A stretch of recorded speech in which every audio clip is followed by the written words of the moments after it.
کوئی خاتون کہیں پچھلے زمانے میں راستہ واسطہ بھول گئی, کوئی جوان عورت تھی. تو پہلے زمانے میں ظاہر یہ لائٹیں وائٹیں تو نہیں تھی نا, رات کو اندھیرے ہو جاتے تھے, راستہ کہیں بھول گئی ہوگی. تو وہ ایک مسجد میں گئی, اس کو ایک نوجوان نظر آیا جو رات کو چراغ میں مطالعہ کر رہا ہے. تو وہ گئی اس کے پاس کہ مجھے رات کو یہاں مسجد میں کہیں کونے میں آرام کرنے دو, میں جوان عورت ہوں, کہیں بھٹک گئی, کچھ مسئلہ ہوگا.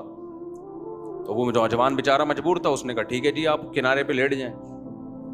اس نوجوان نے کیا کیا, اس عورت نے دیکھا یہ نوجوان نا پوری رات اس چراغ کی آگ میں اپنی انگلی لے کے جاتا اور جب جلنے لگتی تو واپس لے آتا.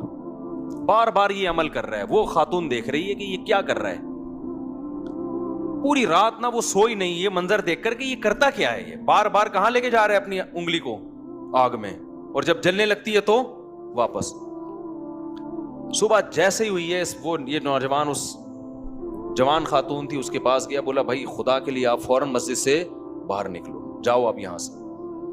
اس نے کہا اللہ کی قسم میں اس وقت تک یہاں سے نہیں جاؤں گی جب تک تم یہ نہیں بتاؤ گے کہ یہ تم نے عمل کیا کیا ہے.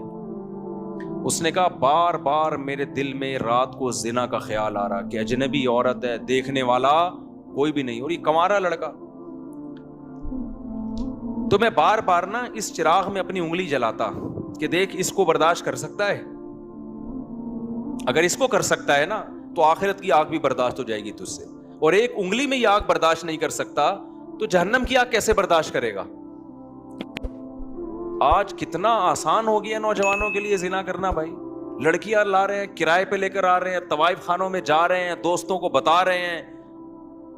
او بھائی تم گورنمنٹ کے قانون کی مخالفت نہیں کر رہے, تم کس کے قانون کو توڑ رہے ہو, خدا کے قانون کو. زنا کی اتنی سی اسلام میں یا خدا کی نظر میں ذرا سی اجازت ہوتی تو یوسف علیہ السلام جو مسافر بھی تھے اور خود ایک خوبصورت عورت دروازہ بند کر کے ان کو زنا کی دعوت دے رہی ہے اور دھمکیاں دے رہی ہے کہ نہیں کیا تو جیل بھجوا دوں گی, ایسے موقع پہ بھی یوسف علیہ السلام کہہ رہے اے اللہ مجھے جیل کی زندگی اس بدکاری کی زندگی سے زیادہ محبوب ہے, اور دعائیں مانگ رہے مجھے اس عذاب سے بچا لے. مسافر ہو اور اسے ڈر ہو کہ میں جیل, اور پھر چلے بھی گئے جیل بھجوا دیا اس نے, پھر بھی زنا کے قریب بولو نہیں گئے.